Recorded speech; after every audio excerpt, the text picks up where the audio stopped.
Okay, let's unpack this. We're going to dive into a question that's, well, it's been quietly bubbling under the surface, hasn't it? It really has. Does Hollywood even want to save Hollywood?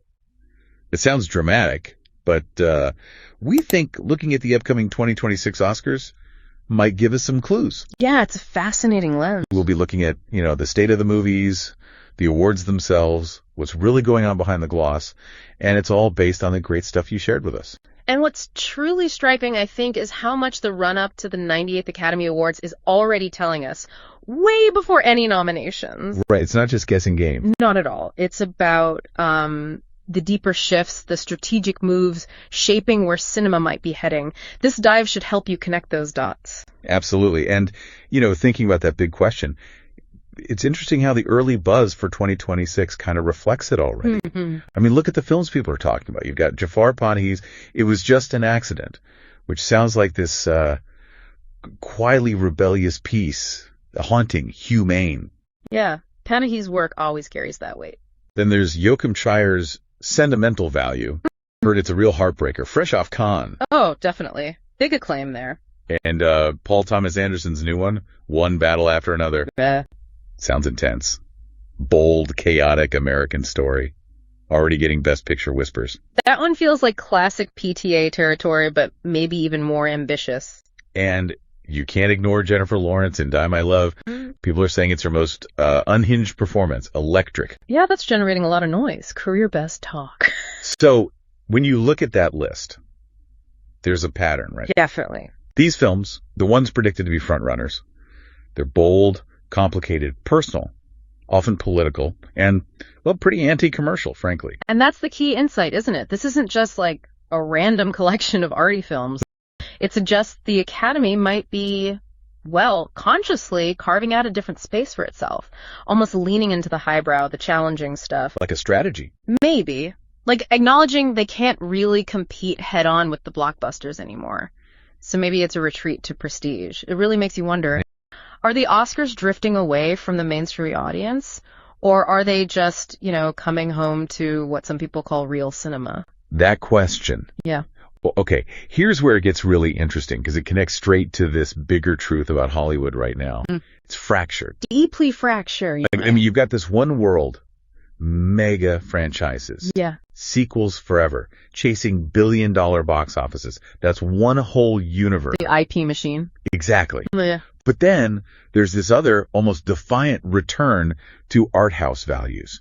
Films backed by international money or streamers. Yeah. It's a totally different ecosystem. It is like two different industries trying to live under the same very leaky roof. And the consequences of that split, they're not abstract, are they? Oh, not at all. Look, if you connect this to the bigger picture, California's film production, it's plummeting. Yeah. Jobs are going overseas, studios are shrinking, slashing budgets. It looks like a fracture, but you could also see it as this painful, fast specialization. Meaning? Studios focusing only on the massive IP stuff, while the smaller, more artistic films have to find money somewhere else entirely. It's a real economic shift. Points to a deep identity crisis. And smack in the middle of this, boom, AI. Right. The disruptor. You're talking movies like The Brutalist or Emilia Perez, made with heavy AI involvement. It's fundamentally changing what filmmaking even means. It really is. Are we still talking traditional craft when algorithms are doing so much of the heavy lifting? Which forces us back to that first question, but refined. Exactly. When we ask, does Hollywood want to save itself? We have to ask, which Hollywood are we talking about? Because the answer for the blockbuster factory is totally different from the art house creator. Totally different. And they're kind of staring each other down right now. It's a critical moment. And this identity crisis, it's not just happening out there in the industry. It's echoing right inside the Academy, too. Oh, absolutely. The Academy itself is going through a huge shift. You see the membership changing, right? Yeah. Growing internationally, getting younger, more diverse. Yeah. More issue-driven voters. It's definitely not your grandparents' Academy anymore, and you can see that in the actual changes they're making. Like the new categories. Exactly. For 2026, Best Casting is officially in, and the rumor mill.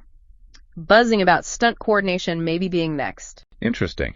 And what's fascinating here is that these additions, they're not just, ticking boxes. They reflect a shift in what's valued.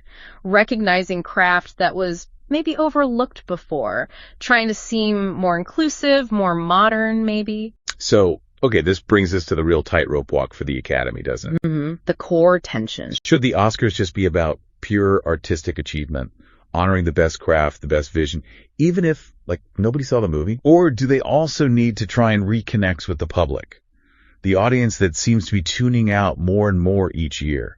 How do they bridge that gap? It's tough because, just recently we had films like Coda, Everything, Everywhere, All at Once, even Oppenheimer. Right, they did both.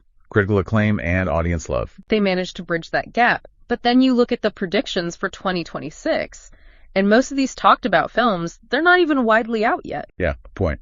So is that a sign of prestige, like we reward art before it's popular, or is it actually a problem for their relevance down the line if the movies they honor aren't really seen by many people? And, okay, we have to talk about the elephant in the room. Yeah. Or maybe the AI writing the script for the elephant in the room. Right. Artificial intelligence in filmmaking. And look, this isn't sci-fi anymore. AI scripts, deep fake actors that look scarily real, AI helping with the editing, it's all here now. It's happening fast, almost unsettlingly fast. And the critical challenge this throws at the Academy is, well, it's profound. Should these films, the ones with significant AI involvement, even be eligible for an Oscar? That's their rule. That's the thing. There's no clear policy, no statement. And that silence, it's loud, It leaves this huge unanswered question hanging over everything, an ethical gray area, an artistic one. It could change what an Oscar even means if it's supposed to celebrate human achievement. It's such a paradox, isn't it? Mm-hmm. Hollywood's future seems more digital, more tech-driven than ever. Mm-hmm.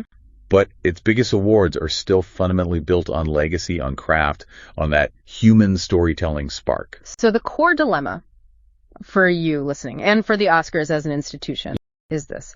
Can the Academy actually adapt to this new digital world without, losing its soul? Losing what makes it special. Right, without losing that essential human thing that makes the awards meaningful in the first place. That's the tightrope they're walking. So if we kind of zoom out, connect all these threads, these 2026 Oscar predictions, they're way more than just a guessing game about who might win. Yeah, they feel like something else. They're like a mirror, reflecting this deep internal crisis in the film industry, caught between, its prestigious past, all this tech upheaval, and immense future pressure. So what does this all mean? For us, for you, watching all this unfold, Hollywood can still save itself. I think so. Mm-hmm. But it takes work. Yeah. It means asking really hard questions, being transparent, especially about this new tech, and really deciding, what kinds of stories do we actually want to reward and why? That's the fundamental question. It's not just about who gets the statue on the night. It's about the kind of movies we want to see made, the kind of cinema we want to thrive. And that's definitely something for you to chew on as you watch this whole landscape keep shifting right before.